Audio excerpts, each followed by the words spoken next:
Kami dari kelompok 1B akan menjelaskan materi mengenai tentang penulisan huruf, penggunaan kata, dan unsur serapan. Assalamualaikum warahmatullahi wabarakatuh. Perkenalkan, nama saya Imelda Sendra dengan NPM 2251031016. Di sini saya akan menjelaskan materi tentang penggunaan huruf abjad. Abjad menurut Kamus Besar Bahasa Indonesia atau KBBI merupakan kumpulan huruf atau aksara berdasarkan urutan yang lazim dalam bahasa tertentu. Abjad juga berarti sistem aksara yang melambangkan bunyi bahasa dan dipakai untuk menuliskan sebuah. Mengutip dari Pedoman Umum Ejaan Bahasa Indonesia, berikut adalah 26 huruf abjad kapital dan non-kapital yang meliputi huruf A, B, C, D, E, sampai Z. Huruf abjad dapat ditulis secara kapital maupun non-kapital, yaitu merupakan huruf besar maupun huruf kecil. Huruf abjad juga digunakan dalam kehidupan sehari-hari kita, maupun dalam penulisan ataupun ejaan dalam berbahasa. Sekian penjelasan materi mengenai penggunaan huruf abjad. Terima kasih. Wassalamualaikum warahmatullahi wabarakatuh. Assalamualaikum warahmatullahi wabarakatuh. Perkenalkan, nama saya Inaya Putri Mayoris dengan NPM 2211031013. Saya dari kelompok 1B dan di video kali ini saya akan mempresentasikan materi tentang huruf vokal. Huruf vokal atau biasa juga disebut sebagai huruf hidup atau huruf bunyi. Dalam bahasa Indonesia, abjad yang termasuk huruf vokal ada 5, yaitu A, I, U, E, dan O. Selanjutnya, pemenggalan huruf vokal. Jika di tengah kata dasar terdapat 2 huruf vokal secara berurutan, maka pemenggalannya dilakukan di antara kedua huruf vokal tersebut. Contohnya, main, saat, buah, dan niat. Selanjutnya, huruf diftong ai, au, ei, dan oi itu tidak dapat dipisahkan sehingga pelafalannya harus digabungkan menjadi satu. Contohnya, saudara, aula, dan pandai.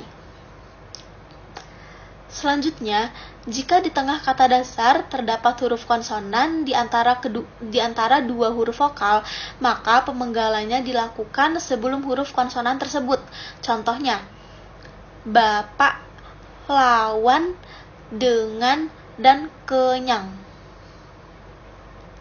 Selanjutnya, apabila di tengah kata dasar terdapat 2 huruf konsonan yang berurutan, maka pemenggalannya dilakukan di antara kedua huruf konsonan tersebut. Contohnya, April dan makhluk. Selanjutnya adalah perbedaan diftong dan dadat vokal. Diftong adalah 2 huruf vokal yang bersatu menjadi satu bunyi bahasa. Oleh karena itu, huruf diftong harus dilafalkan dalam satu hembusan nafas. Contohnya, ai, au, ei, dan oi. Adapun dadat vokal adalah urutan 2 vokal yang berbeda dalam 2 suku kata yang berbeda pula, dan tidak semua huruf vokal dapat berderet dengan huruf vokal yang lainnya. Sekian penjelasan dari saya, lebih dan kurangnya saya mohon maaf. Terima kasih atas perhatiannya. Wassalamualaikum warahmatullahi wabarakatuh. Perkenalkan, nama saya Zeta Sandika Pratama dengan NPM 2211031082. Di sini saya dari kelompok 1B ingin menjelaskan tentang huruf konsonan. Apa sih huruf konsonan itu? Menurut KBBI, huruf konsonan adalah huruf yang digunakan untuk melambangkan fonem konsonan yang bukan vokal, atau dengan kata lain, direalisasikan dengan obstruksi. Huruf konsonan sendiri terdiri dari satu huruf, yaitu huruf B, C, D, F, G, H, J, K, L, M, N, P, Q, R, S, T, V, W, X, Y, dan juga Z. Beberapa contoh penggunaan huruf konsonan dalam kata: huruf B pada kata bahasa, huruf C pada kata kaca, huruf D pada kata dua, huruf F pada kata kafir, huruf G pada kata gajah, dan juga lain-lainnya. Assalamualaikum warahmatullahi wabarakatuh. Nama saya Ivana Sandia Kalista dengan NPM 2211031096. Kelas akuntansi C.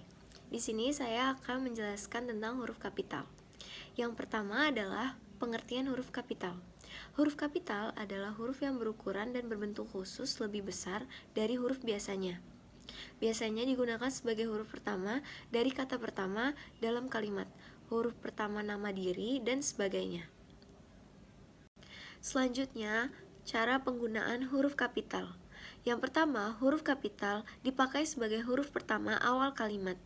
Yang kedua, huruf kapital dipakai sebagai huruf pertama unsur nama orang. Dan yang ketiga, huruf kapital dipakai pada awal kalimat dalam petikan langsung. Yang keempat, huruf kapital dipakai sebagai huruf pertama setiap kata nama, agama, kitab suci, dan Tuhan. Yang kelima, huruf kapital dipakai sebagai huruf pertama unsur nama gelar, kehormatan, keturunan, keagamaan, atau akademik yang diikuti nama orang, termasuk gelar akademik yang mengikuti nama orang. Yang keenam, huruf kapital dipakai sebagai huruf pertama nama bangsa, suku bangsa, dan bahasa.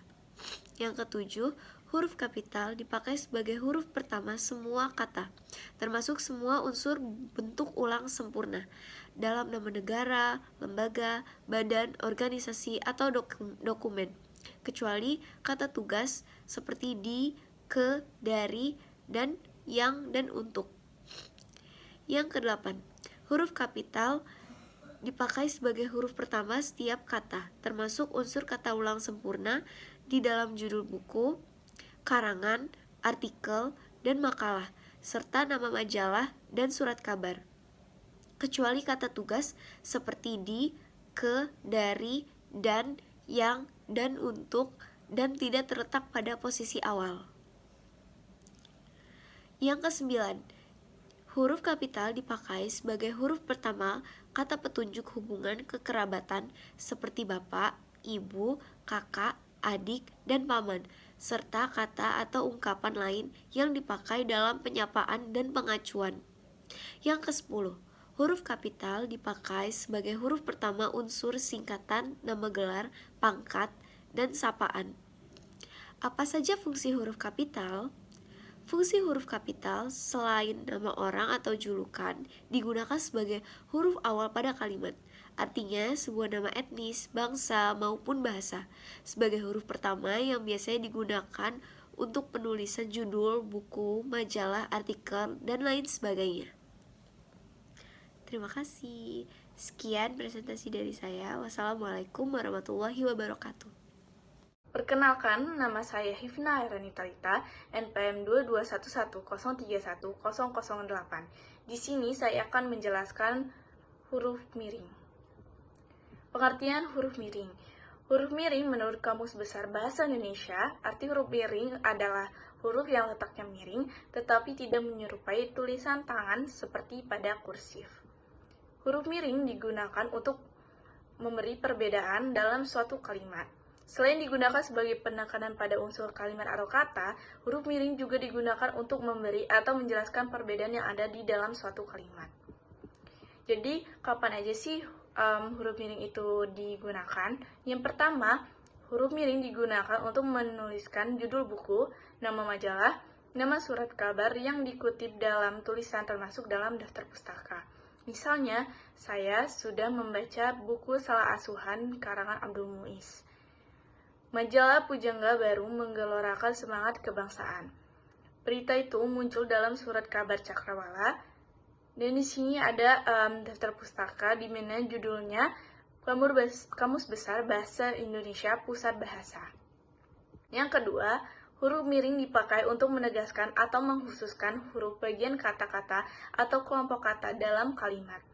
Misalnya, huruf terakhir kata abad adalah D. Dalam bab ini tidak dibahas pemakaian tanda baca, buatlah kalimat dengan menggunakan ungkapan lepas tangan. 3. Huruf miring dipakai untuk menuliskan kata-kata yang berasal dari bahasa daerah atau bahasa asing. Misalnya, upacara Pusijek, tepung tawar, menarik perhatian wisatawan asing yang berkunjung ke Aceh. Nama ilmiah buah manggis ialah Garcinia mangostana.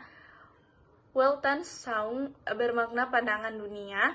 Ungkapan Bhinneka Tunggal Ika dijadikan semboyan negara Indonesia. Catatan nama diri seperti nama orang, lembaga, atau organisasi dalam bahasa asing atau bahasa daerah tidak ditulis dengan huruf miring. 2. Dalam naskah tulisan tangan atau mesin tik, bukan komputer, bagian yang akan dicetak miring ditandai dengan garis bawah. Kalimat atau teks berbahasa asing atau berbahasa daerah yang dikutip secara langsung dalam teks bahasa Indonesia ditulis dengan huruf miring. Sekian dari saya dan terima kasih. Assalamualaikum warahmatullahi wabarakatuh. Nama saya Dinda Yuning Tias, NPM 2251031004. Hari ini saya akan menjelaskan tentang huruf tebal. Huruf tebal adalah huruf yang ukurannya lebih besar dan bercetak tebal daripada huruf lainnya. Fungsi huruf tebal yaitu untuk menandakan kalimat-kalimat yang penting pada bagian karangan atau karya ilmiah. Cara penggunaan huruf tebal itu, huruf tebal dipakai untuk menegaskan bagian karangan seperti judul, buku, bab, subbab, daftar isi, daftar tabel, daftar pustaka, indeks maupun lampiran. Contohnya seperti latar belakang, masalah, dan tujuan. Yang kedua, huruf tebal dipakai untuk menegaskan bagian tulisan yang telah ditulis miring. Contohnya bisa lihat di PPT ya. Yang ketiga, itu huruf tebal pada cetakan kamus untuk menuliskan lema atau sublema.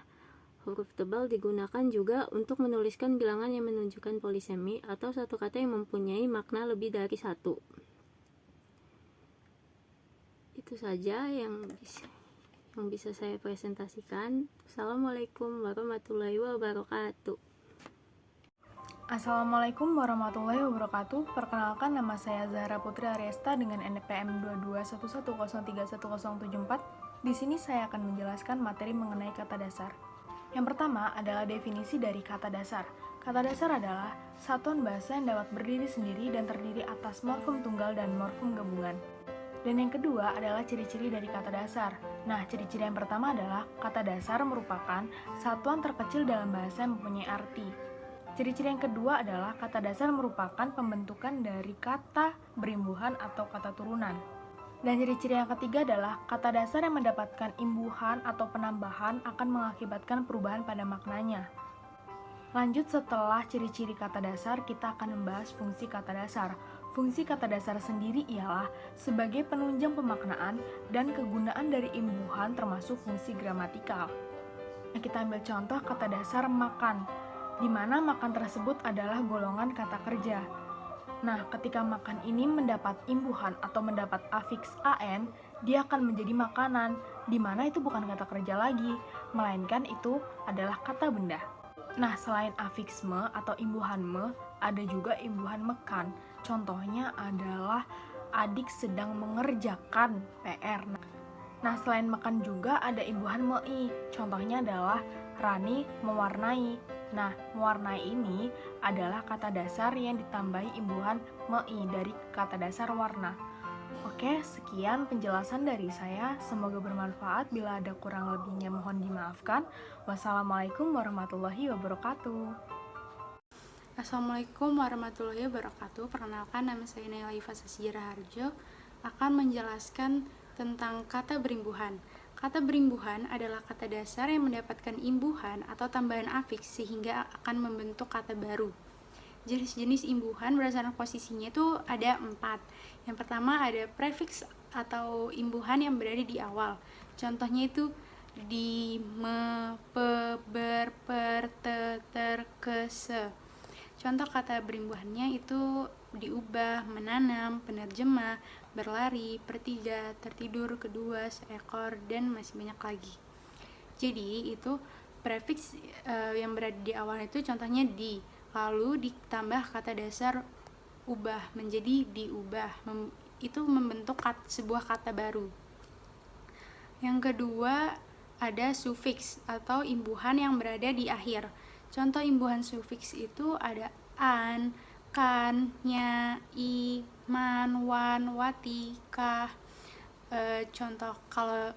Sedangkan contoh katanya yaitu dermawan, tambahkan, suaranya, akhiri, seniman, sastrawan, pragawati, benarkah, dan masih banyak lagi.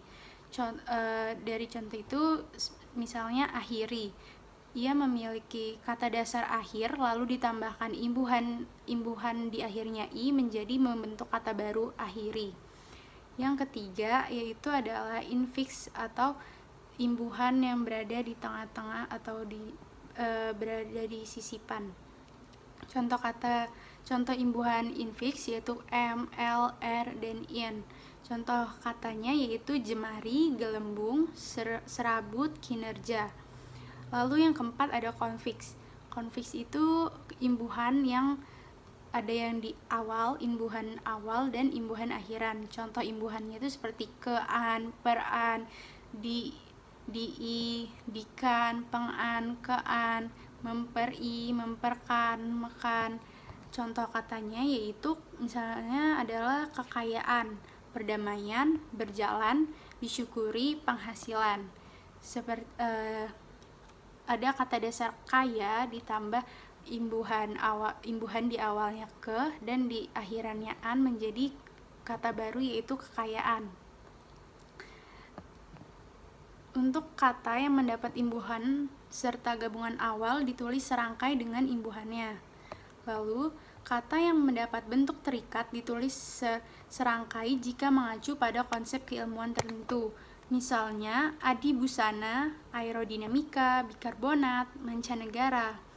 Lalu ada kata yang diawali dengan huruf kapital dan mendapat bentuk terikat dirangkaikan dengan tanda hubung. Misalnya, non-Indonesia, pan-afrikanisme, anti-PKI, non-ASEAN. Jadi penulisannya itu non-strip, ASEAN, dia menggunakan huruf kapital. Tapi untuk tulisan kata nonnya tidak memakai huruf kapital. Lalu ada kata yang ditulis dengan huruf miring dan mendapat bentuk terikat dirangkaikan dengan tanda hubung. Contohnya yaitu anti-mainstream. Tulisannya seperti anti-strip, mainstream. Mainstreamnya yaitu ditulis dengan huruf yang miring. Lalu yang terakhir ada bentuk terikat, maha, dan kata dasar atau kata berimbuhan yang mengacu pada nama atau sifat Tuhan ditulis terpisah dengan huruf awal kapital sebagai pengkhususan. Misalnya, Yang Maha Esa, Tuhan yang Maha Kuasa, yang Maha Pengasih. Jadi penulisannya yaitu Yang Maha Esa. Jadi Maha dan Esanya itu dipisah dan di awal katanya menggunakan huruf kapital. Sekian, terima kasih. Assalamualaikum warahmatullahi wabarakatuh. Perkenalkan, nama saya Akil Hayamani dengan nomor NPM 2211031080. Kali ini saya akan menjelaskan materi tentang bentuk ulang. Jenis dari bentuk ulang atau kata ulang yang pertama ada dwilingga. Dwilingga ini mengulang seluruh katanya. Contohnya adalah tiba-tiba, ibu-ibu, dan anak-anak. Nah, yang kedua adalah dwipurna. Kalau dwipurna ini mengulang sebagian katanya. Contohnya adalah lelaki. Nah, yang ketiga adalah kata ulang berimbuhan. Jadi, proses pengulangan katanya itu mendapatkan imbuhan. Contohnya adalah tolong-menolong. Itu mendapatkan imbuhan me. Yang keempat ada kata ulang semu. Jadi, kata ulang semu ini kata ulang yang tidak bisa dipisahkan. Jadi, tidak bisa berdiri sendiri katanya. Contohnya adalah kupu-kupu, paru-paru. Yang terakhir adalah kata ulang berubah bunyi. Jadi, mengalami perubahan bunyi pada pengulangannya. Contohnya adalah sayur mayur. Untuk proses kapitalisasi dalam judul itu hanya dua bentuk kata yang bisa, yaitu kata ulang dwilingga dan kata ulang semu. Sekian penjelasan dari saya akhiri. Wassalamualaikum warahmatullahi wabarakatuh.